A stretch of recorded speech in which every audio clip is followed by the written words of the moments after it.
Hello everyone ଜୟ Jagannath welcome to my mini blog. ଆଜି ସକାଳୁ ସକାଳୁ ରେଡ଼ି ହେଇକି ବାହାରିଲି ଶନି ମନ୍ଦିର ଯିବା ପାଇଁ, କାରଣ ମୁଁ ବହୁତ ଦିନ ହେଲା ଶନି ମନ୍ଦିର ଯାଇନି। ଆଗରୁ ତ ମୁଁ ମାସକୁ ଥରେ ଲେଖା ଶନି ମନ୍ଦିର ଯାଏ। ଏଠି କିଛି ଦିନ ହେଲା ଯାଇନଥିଲି ତ ମନଟା ଜମା ଭଲ ଲାଗୁନଥିଲା, ତ ଆଜି ବାହାରିକି ଚାଲିଲି ଶନି ମନ୍ଦିର। ଯେହେତୁ ଏବେ ଖରା ଦିନ ଆଇଲାଣି, ଖରା ହେଲାଣି ମୁଁ ଜଲ୍ଦି ଜଲ୍ଦି ଶନି ମନ୍ଦିର ପଳେଇ ଆସିଥିଲି। ତ ଶନି ମନ୍ଦିର ଆସିକି ପହଞ୍ଚିଲାକୁ ନନା ଆସିକି ପହଞ୍ଚି ନାହାନ୍ତି। ନନାକୁ ଫୋନ୍ କରୁଛନ୍ତି ବହୁତ ସାରା ଲୋକ କି ନନା ଜଲ୍ଦି ଆସ ଆମର କାମ ଅଛି ଆମେ ଯିମୁ। ତ ନନା ଆସିଲେନି, ତାଙ୍କ ପୁଅକୁ ମଧ୍ୟ ପଠେଇଲେ।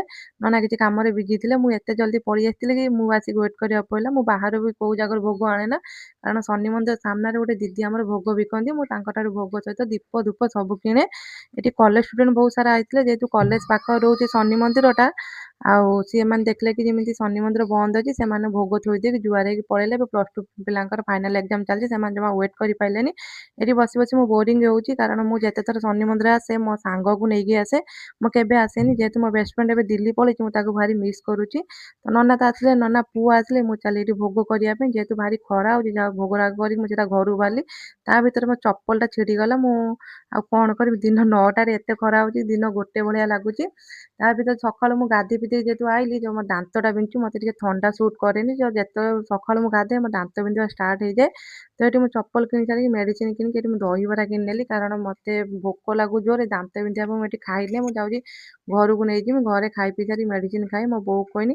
ମୁଁ ତ ଦହିବରା ଆଣିଛି ସତ, କିନ୍ତୁ ଦହିବରା ଆଣିଲା ବେଳେ ସେ ମୋତେ ଝୁରି ଭଜା କିଛି ଦେଇନି। ମୋ ବୋଉ କହୁଛି ତୁ ଦେଖି କ'ଣ ଆଣୁନଥିଲୁ ନା କ'ଣ, ସେତେବେଳେ ପାର୍ସଲ କରି ତତେ ଦଉଥିଲେ।